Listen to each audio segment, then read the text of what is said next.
avant, le contact avec les autres m'était toujours très nuisible. Jusqu'à ce que je comprenne 3 choses. Quelles sont les informations que tu dois absolument avoir lorsque tu es en contact avec les gens? Et comment faire en sorte que ta bienveillance arrête enfin de se retourner contre toi à chaque fois? Tu t'es déjà posé la question, n'est-ce pas? Ça tombe très bien car c'est le sujet d'aujourd'hui. Bonjour, bonsoir à toutes et à tous et bienvenue sur Expression des émotions. Chaîne sur laquelle ta santé mentale et tes ressentis, même les plus étranges, sont la priorité. Si tu découvres cette chaîne, bienvenue à toi. Je m'appelle Lily. Alors,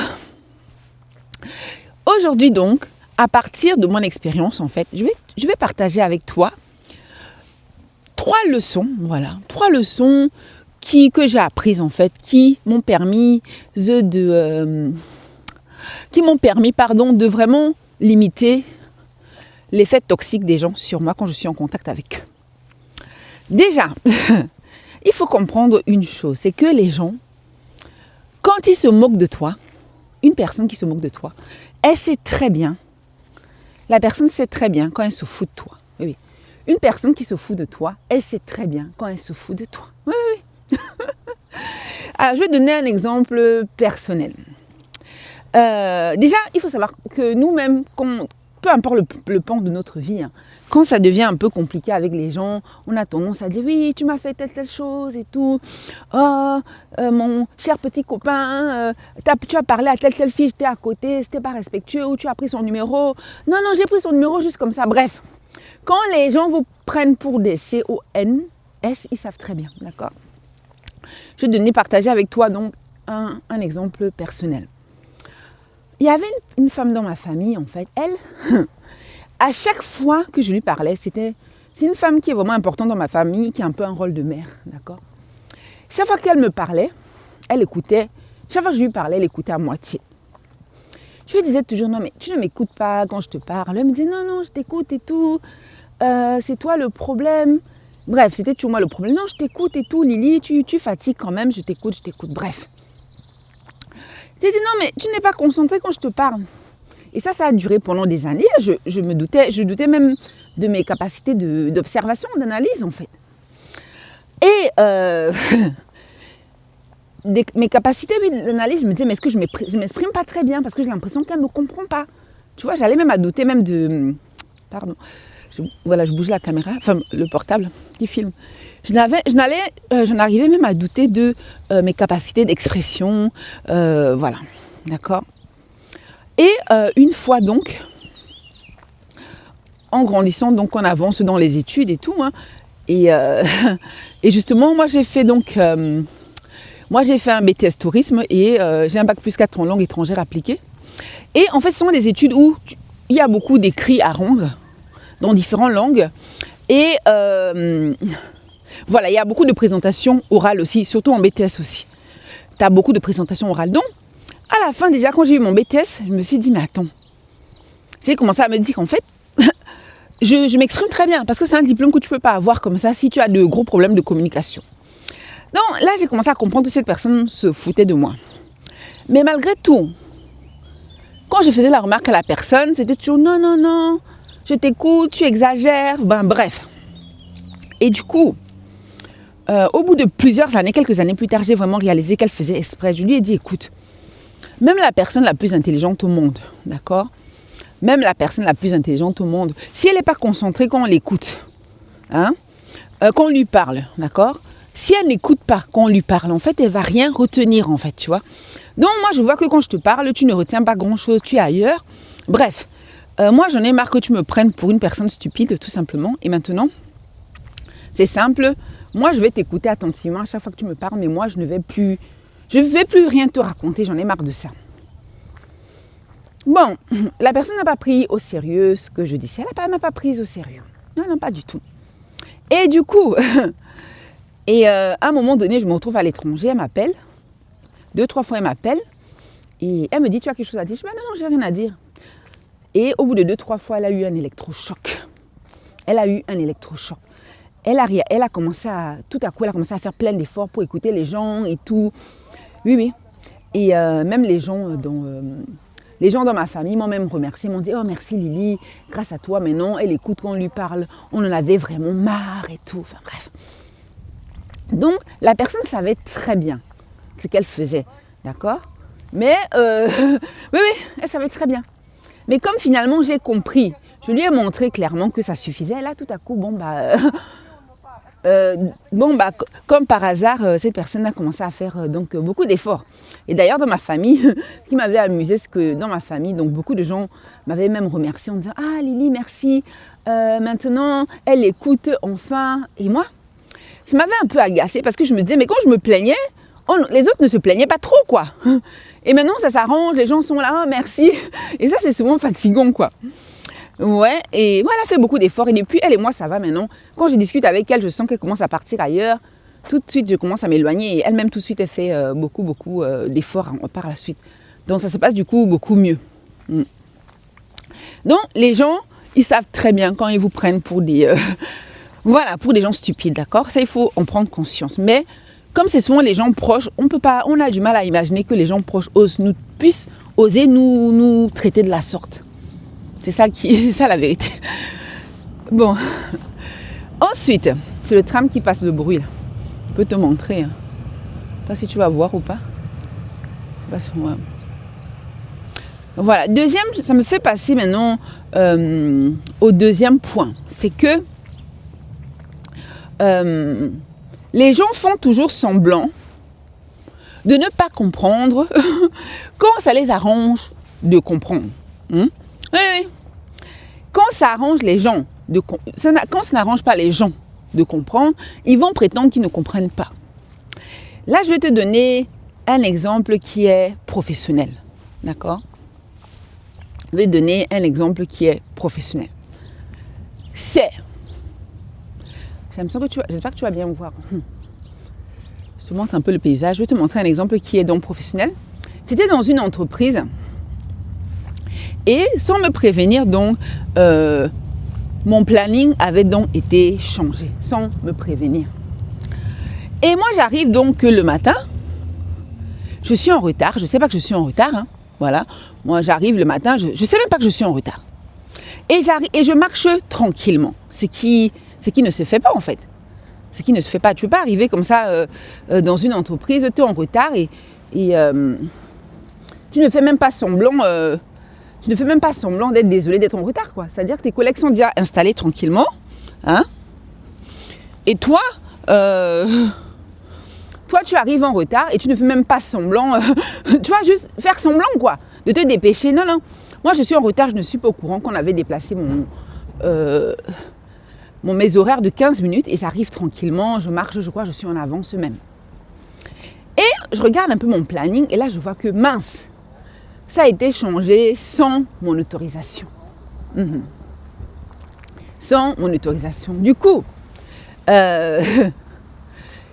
donc, ce que je fais, donc, mes N+1 que j'avais à ce moment-là, donc, je les contacte donc, je vais les voir.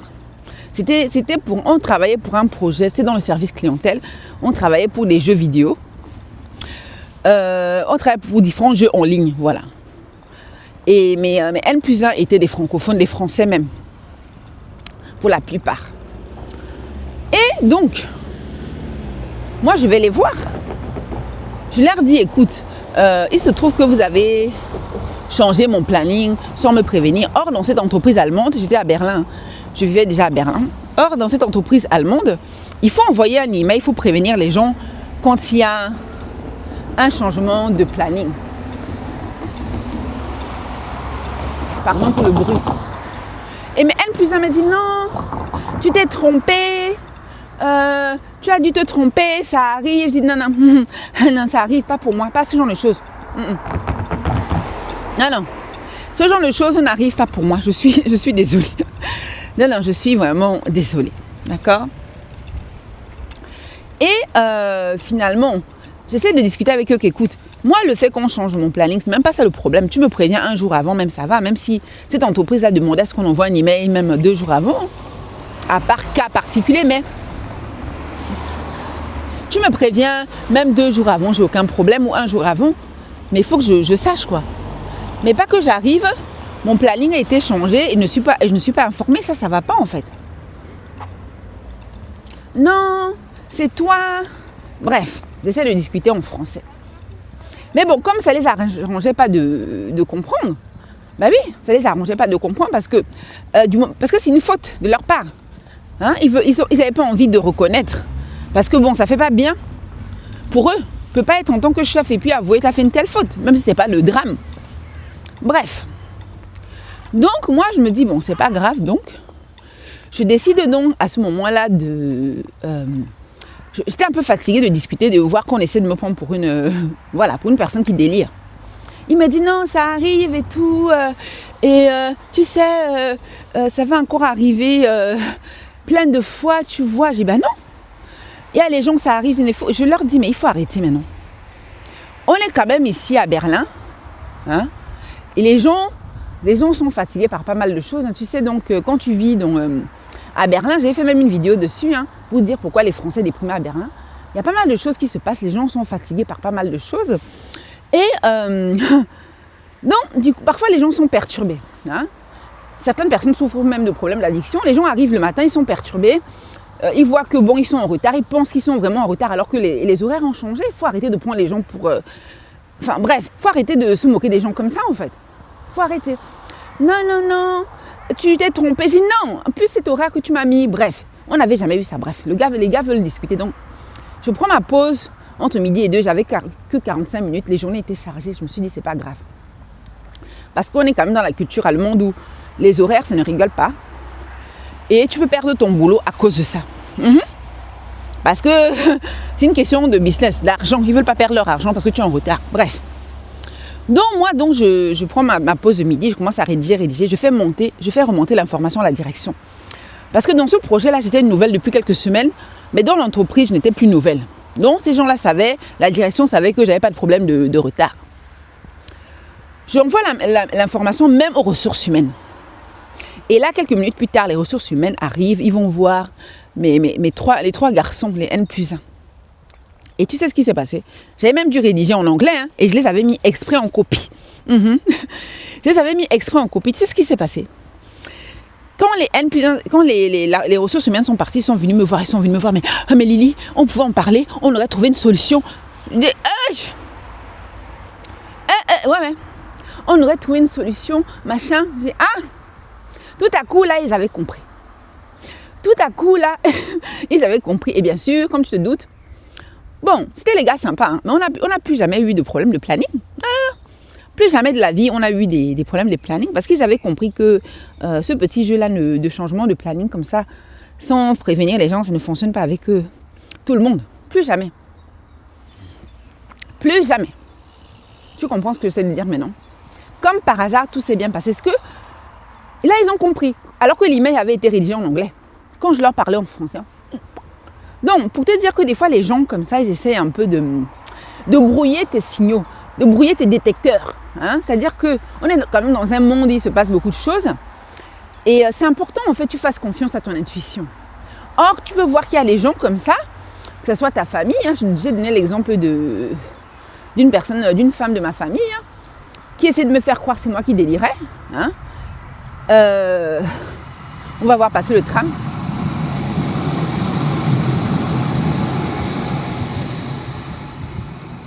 On a vu l'exemple de cette personne de ma famille qui essaie de me faire croire que je délirais. Bon, le problème en fait c'est que quand les gens essaient de teindre vos signaux, demain quand vous faites avoir, les gens même de ta famille sont même surpris.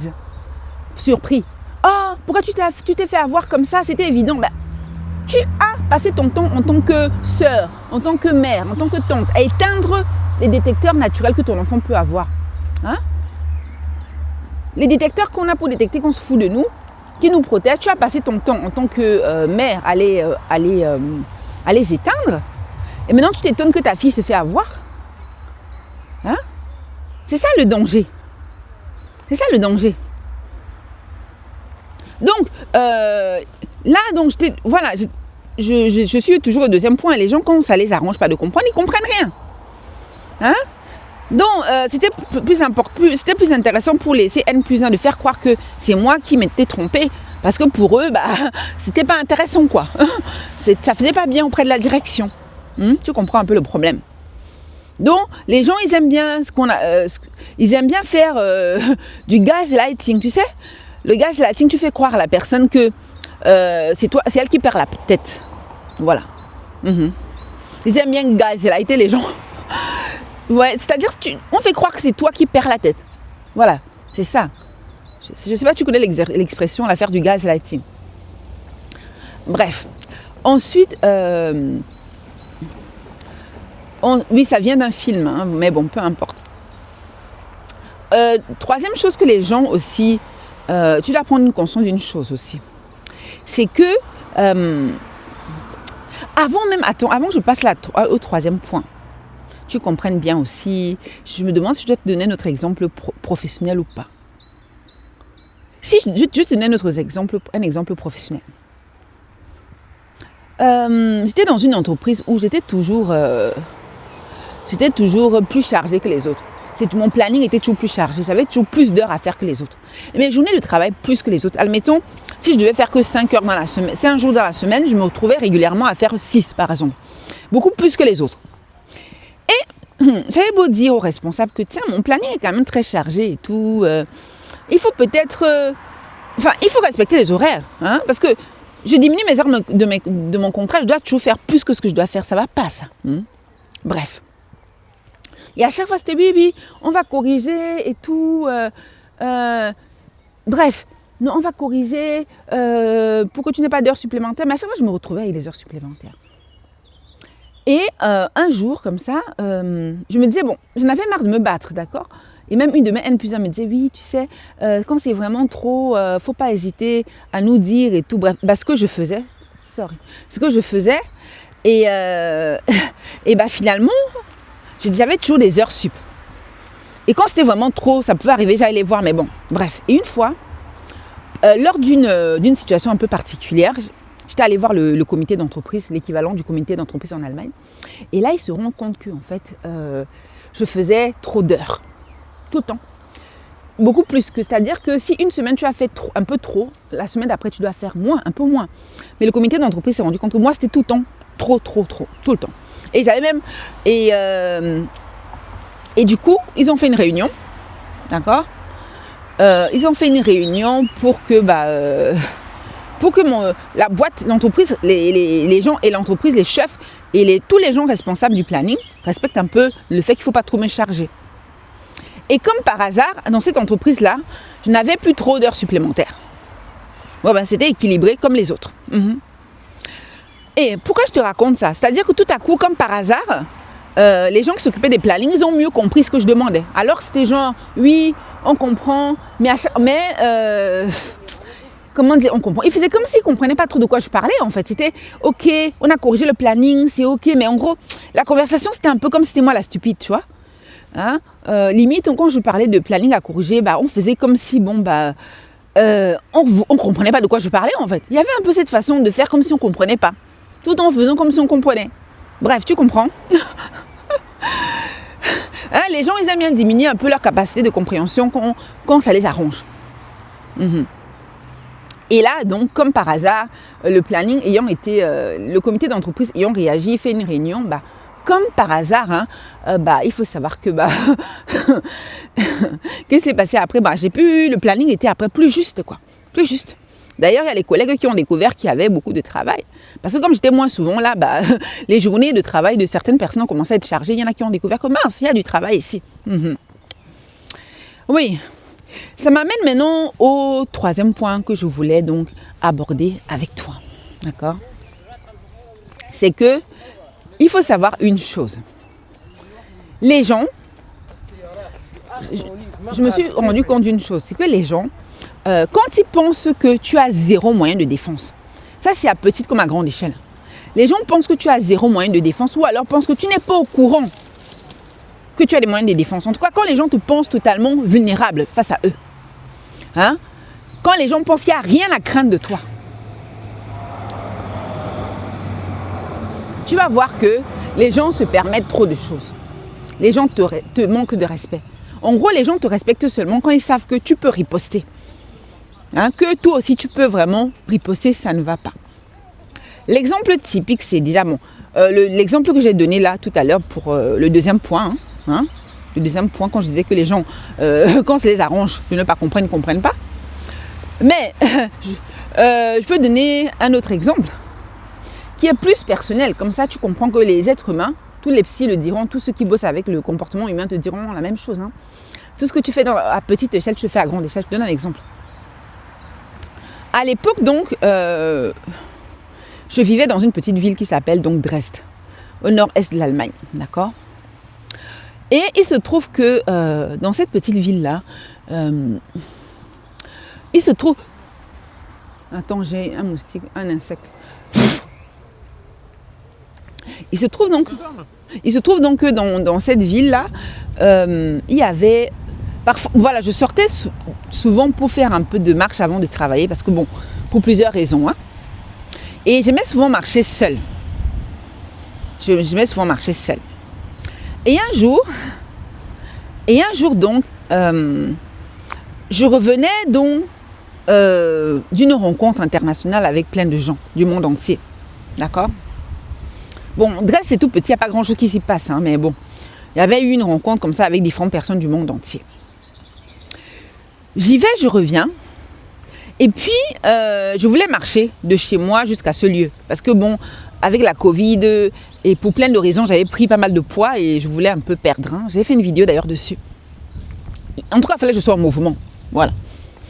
Et je reviens comme ça, et sur la route, il y a un jeune homme qui essaie de m'aborder. Et moi, je sens quand même il y a quelque chose de bizarre. Il y a quelque chose qui était bizarre. C'est-à-dire qu'il a réagi, cet homme-là, comme si c'était un peu un hasard, tu vois. C'est-à-dire comme si on se croisait par hasard, mais je sentais qu'il y a quelque chose qui ne collait pas dans tout ça. D'accord ? Et moi, je ne voulais pas qu'il m'adresse la parole. Moi, je ne voulais même pas savoir ce qu'il avait à me dire. Et en plus, il avait même insisté pour me parler dans un pays où normalement les hommes n'insistent pas comme ça. Ça se fait pas trop ici. Il connaissait le pays, ça se voyait. Bref, moi je trace ma route, je ne veux pas savoir. Il essaie de me suivre, je dis non, je ne veux pas. Pourquoi je te donne ces détails ? Je vais me dépêcher de traverser. Quelqu'un a fait en sorte que le feu passe au vert pour moi. Mais non, c'est trop tard. Oups. Et c'est bon, j'ai pu passer. Et pardon, il y a eu une femme qui galérait pour un truc avec son enfant. Il y avait une femme qui aidait son enfant avec la trottinette, c'est pour ça. Et donc ça a attiré mon attention, j'ai cru qu'elle avait besoin d'aide, ça va mieux. Oui, donc, et cet homme donc essaie de m'aborder, moi je veux pas. Il essaie de me suivre, moi je veux pas, tu vois. Et il se trouve que, au bout de quelques semaines après, je me rends compte de quelque chose. C'est que je croisais de plus en plus cet homme, mais de loin, mais de plus en plus près de chez moi. Tu vois, alors que je le voyais presque jamais. Après cette rencontre, déjà je l'ai croisé le lendemain. Je l'ai vu le lendemain. Il sortait de chez lui. Là, j'ai vu d'où il venait. J'ai vu que d'où il venait. J'ai vu qu'il ne vit pas trop loin de chez moi, peut-être à 500 mètres. Bon, je passais, j'essayais de courir. Et là, je vois qu'il monte dans la voiture avec quelqu'un d'autre. C'est pas lui qui allait conduire, d'accord ? Bon, je ne fais pas attention. J'oublie cette scène-là. Et puis quelques semaines après, je vois que chaque fois que je sors, le gars, je le vois de plus en plus. Hein, et à chaque fois, je le croise de plus en plus près de chez moi. Bon, mais sans qu'on se parle. Et un jour, je rentre comme ça, après avoir essayé de marcher, après avoir essayé encore de courir. Hein, qu'est-ce qui se passe ? Je rentre et je vois le gars à l'entrée de ma résidence. Donc, et le gars essaie de me parler. Et moi, je ne veux pas parce que je n'avais pas envie de lui parler. Il essaie de me parler en allemand, en anglais. Et j'avais pas envie, d'accord ? Mais ce soir-là que je le vois à l'entrée de ma résidence, je comprends une chose, c'est que ce gars-là, il m'avait pisté en fait pendant tout ce temps, sans que je m'en rende compte en fait. Bref, et inutile de te dire que j'avais prévenu la police après. Bref.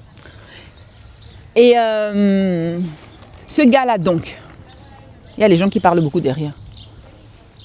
Donc, ce gars-là, donc, je le vois à l'entrée de la résidence, il m'attendait. Et moi, je vois qu'il essaie donc de communiquer avec moi. Moi, je ne veux pas. Je dis, je ne veux vraiment pas du tout. Bref. Pourquoi je te raconte ça? C'est parce que, au bout d'un moment, le gars fait demi-tour, parce que j'avais fait demi-tour. Et tu sais ce qui se passe après? Quelques temps après, moi, je vais dans un magasin comme ça, qui n'était pas très loin de chez moi, avec mes proches. D'accord? Je vais poser le téléphone un peu. Je vais dans un magasin comme ça, qui n'était pas très loin de chez moi, avec mes proches. Et tu sais ce qui s'était passé donc? Ce qui s'était passé, c'est que je me rends compte comme ça que la personne était... alors que j'étais dans un rayon, comme ça, et je me rends compte que d'un côté, comme ça, je sens l'ombre de la personne. Je sens l'ombre de la personne. Et là, je me dis, mince, c'est pas possible, il m'a suivi. Et qu'est-ce que je fais? Je vais vers mes proches qui étaient dans un rayon et je leur dis dans mon dialecte que c'est pas possible. Cet homme-là m'a encore suivi. D'accord? Cet homme-là m'a encore suivi. Et ce qui s'est passé, c'est que quand l'homme-là a vu que j'allais dans un rayon, que je n'étais pas seule, d'un coup, il est parti. Et d'ailleurs, une de mes tantes qui était là m'a dit, mais Lily, t'as suivi. Hein, dès qu'il a vu que tu n'étais pas seule, que tu venais vers nous, il est parti vite en courant. Et après, ma tante me dit, bon, tu sais Lily, peut-être qu'il devait seulement... Il est venu faire les courses. J'ai dit à ma tante que non, il vient jamais ici, je sais qu'il vient ici. D'accord? Et le gars est vite sorti. Pourquoi je te raconte ça? Parce que le gars, quand il a compris que justement je n'étais pas seule, parce que comme je sortais souvent seule, il a dû croire que j'étais seule, sans moyen de défense, tu vois. Quand le gars a compris que je n'étais pas seule, qu'il y avait des gens qui dans leur regard, par leur regard, ont montré qu'ils étaient au courant de ce que ce gars faisait, hein, qui m'épiait trop quoi. Quand ce gars-là a compris, elle est partie en courant. Parce qu'il a vu que mince, cette fille-là, elle n'est pas toute seule, elle n'est pas vulnérable, tu vois. Donc, faut pas trop... Comment dire, c'est la leçon, c'est de te dire que les gens, quand ils pensent que tu es totalement vulnérable, sans défense, ils croient que tout est permis. Bien sûr, il n'était pas encore informé, j'avais prévenu la police, mais le fait de voir que mes proches étaient avec moi, que ils me croisaient plus seule, parce que moi j'aimais bien sortir seule, mais à un moment donné, j'ai senti qu'il fallait que je sorte un peu moins seule, tu vois. Du moment qu'il a compris que bon, celle-là, mince, si je continue, il y a des gens qui sont déjà au courant, comme par hasard, le gars, il a eu peur. Il est vraiment parti en courant. Même ma tante m'avait dit, mais Lily, tu sais, peut-être qu'il voulait juste faire les courses. Je dis, non, Tata, tu viens de me dire toi-même, tu viens de voir Tata qu'il est parti sans rien acheter. Donc, le gars m'épiait. Donc, voici un peu les 3 leçons que je voulais un peu te dire. Hein. Je fais le résumé. Premier point, les gens savent très bien quand ils te prennent pour des cons, hein, des imbéciles, hein, d'accord, hein. Arrête de trop discuter, c'est pas avec tout le monde qu'il faut toujours parler à cœur ouvert. Deuxième point, quand ça arrange les gens de ne pas comprendre, ils vont pas comprendre, hein, ils vont prétendre qu'ils ne comprennent pas. D'accord? Et troisième point, donc, quand les gens pensent que tu es vulnérable, sans défense, que tu ne peux rien contre eux, tu n'as aucun moyen de pression contre eux, ils se permettent tout et n'importe quoi. D'accord? Donc, c'est pas à tout le monde qu'il faut non plus montrer ses faiblesses. Hein, d'accord? Bon, voilà un peu l'essentiel des 3 points. Dis-moi quel point tu as le plus parlé, pourquoi? Dis-moi quel point tu as le plus parlé, hein, et pourquoi.